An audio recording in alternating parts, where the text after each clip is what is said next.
Shkruan Mero Baza. Trupa e gjyqtarëve që do të gjykojë Sali Berishën është një rast i mirë për të kuptuar se si do të funksionojë drejtësia e re, kur të tre gjyqtarët janë mbështetës të Berishës, ndërsa kryetaria e trupit gjykues është edhe formalisht kushërira e parë e deputetës së Berishës Sandia Ulliri. Nëse do të kishim një rast të ngjashëm në gjykimin e Veliajt, Beqa sapo dikujt tjetër që gjyqtarët ishin kaq afër PS-s, madje në konflikt interesi, Berisha do kishte përmbysur dynjan. Pasi mori vesh trupin gjykuese dhe u sigurua se ishte treshja e artë e tij, vazhdoi të sulmonte Irena Gjokon, gjyqtaren që preu masat e sigurisë, e cila nuk ka rol në gjykimin më tej të tij. Normalisht në traditën e tij ai duhet të fillonte të shante me libër shtëpie zonjën Ulliri, por i ka goditur thuajse motra e deputetës së tij dhe një familje militante e PD-s, dy të tjerët po ashtu.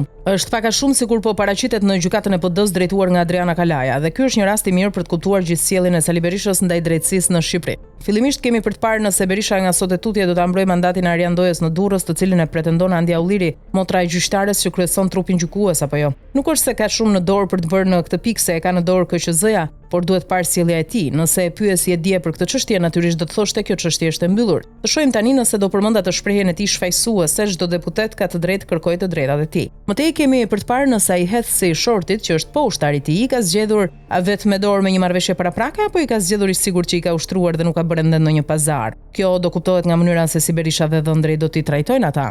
Nëse fillon e bëhet agresiv, është duke u treguar se ata duhet reflektojnë shpejt dhe ta mbyllin gjyqin dhe jo ta zvarrisin duke pritur të fitojnë kohë. Nëse hesht, atëherë duket që i ka vënë punët në Terezi, dhe së fundmi kur gjyqi të mbarojë dhe ata të shpëtojnë, do të shikoni se ai do t'i lavdërojë si gjyqtar trima dhe profesionist që u ndeshën me diktaturën e Edi Ramës dhe Altin Dumanit, por më në fund i qëndruan besnik parimeve të tyre. Por e gjithë kjo ka të mirat e veta. E para që do të kemi një proces gjyqësor që më në fund do pranohet nga Berisha, pasi ashtu si dhe zgjedhjet Berisha nuk pranon asnjë proces gjyqësor kur ai humbet. Së dyti do kemi një ballafaqim të autoritetit të Spakut me gjykatën, e cila deri tani ka dëshmuar se është vetëm notere e Spakut dhe do krijojë një klim që të diskutohet më qetësisht për veprat penale se sa paragjykimi fillestar për to. Dhe ajo që ka më shumë mundësi, do të kuptojmë që drejtësia e re, sidomos gjykata antikorrupsion, është në shumicë mbushur me militantë Berishës, të cilët përveç se përndjekin çdo të akuzuar që është kundërshtar me të, janë gati të pranojnë dhe çdo sulm të tij, mjafton që t'u jepet shansi të shërbejnë atij.